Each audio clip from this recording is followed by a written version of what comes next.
Hello everyone, my name is Miss Benbenek and today we are going to be reading one of my favorite books, Make Way for Ducklings by Robert Mikulski.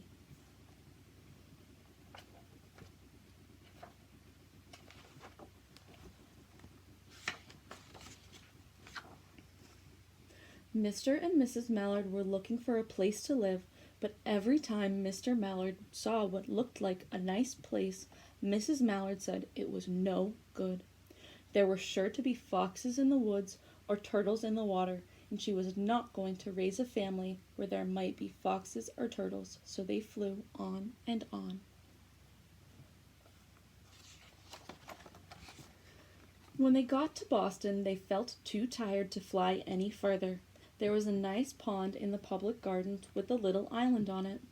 The very place to spend the night, quacked Mr. Mallard, so they flapped down.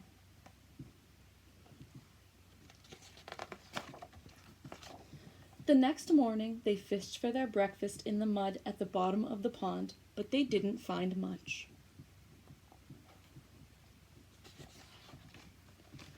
Just as they were getting ready to start on their way, a strange, enormous bird came by. It was pushing a boat full of people, and there was a man sitting on its back. "Good morning," quacked Mr. Mallard, being polite. The big bird was too proud to answer, but the people on the boat threw peanuts into the water, so the Mallards followed them all around the pond and got another breakfast, better than the first.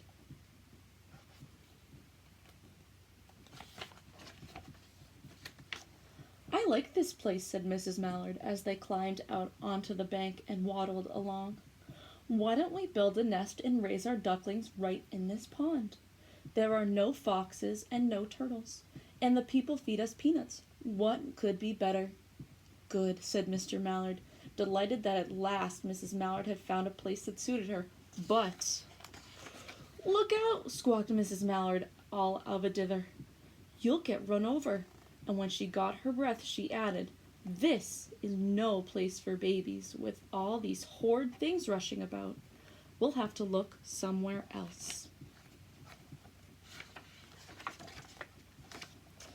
So they flew over Beacon Hill and round the State House, but there was no place. They looked in Louisburg Square, but there was no water to swim. Then they flew over the Charles River. "This is better," quacked Mr. Mallard. "That island looks like a nice, quiet place, and it's only a little ways from the public gardens." "Yes," said Mrs. Mallard, remembering the peanuts. "That looks just like the right place to hatch ducklings."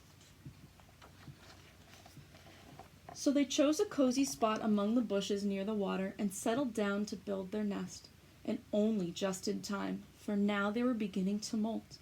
All their old wings and wing feathers started to drop out, and they would not be able to fly again until the new ones grew in. But of course they could swim, and one day they swam over to the park on the river bank, and there they met a policeman called Michael.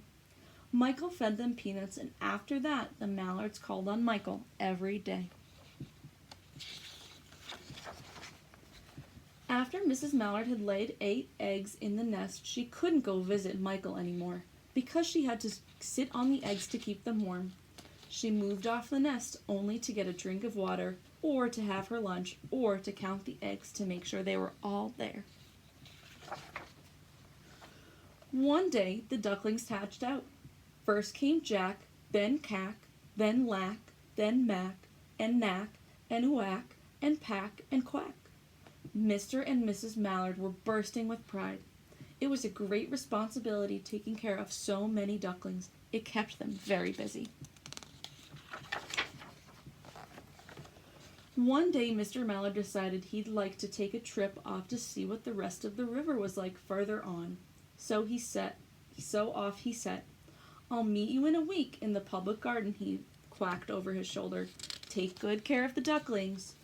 "Don't you worry," said Mrs. Mallard. "I know all about bringing up children." And she did. She taught them how to swim and dive. She taught them to walk in line, to come when they were called, and to keep a safe distance from bikes, scooters, and other things with wheels. When at last she felt perfectly satisfied with them, she said one morning, "Come along, children, follow me." Before you could wink an eyelash, Jack, Cack, Lack, Mack, Knack, Whack, Pack, and Quack fell into line just as they had been taught. Mrs. Mallard led the way into the water, and they swam behind her to the opposite bank. Mrs. Mallard stepped out to cross the road. Honk, honk, went the horns on the speeding cars. Quack, went Mrs. Mallard as she tumbled back again. Quack, quack, quack, quack, went Jack, Cack, Lack, Mack, Knack, Whack, Pack, and Quack, just as loud as their little quackers could quack.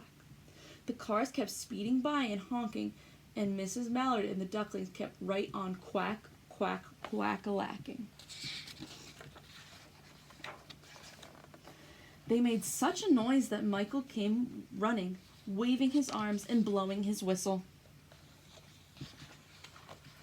He planted himself in the center of the road, raised one hand to stop the traffic, then beckoned with the other the way policemen do for Mrs. Mallard to cross.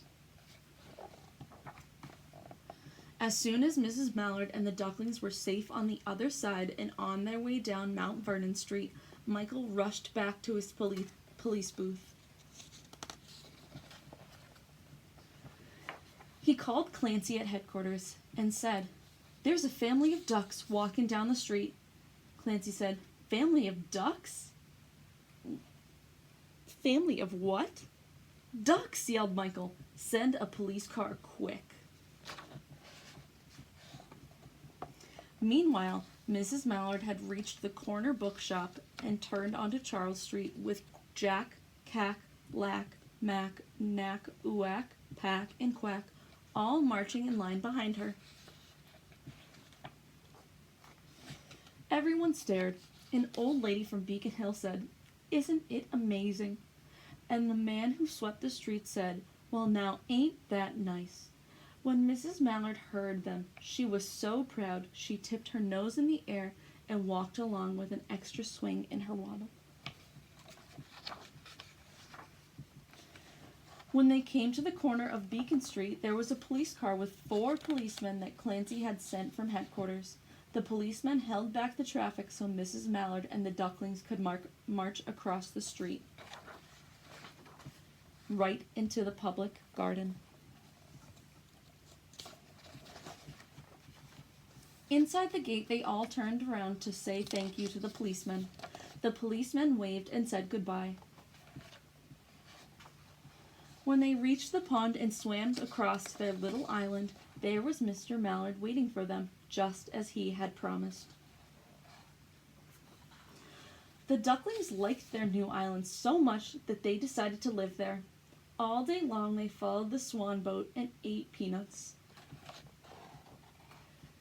And when the night falls, they swim to their little island and go to sleep. The end. Thank you for reading with me today.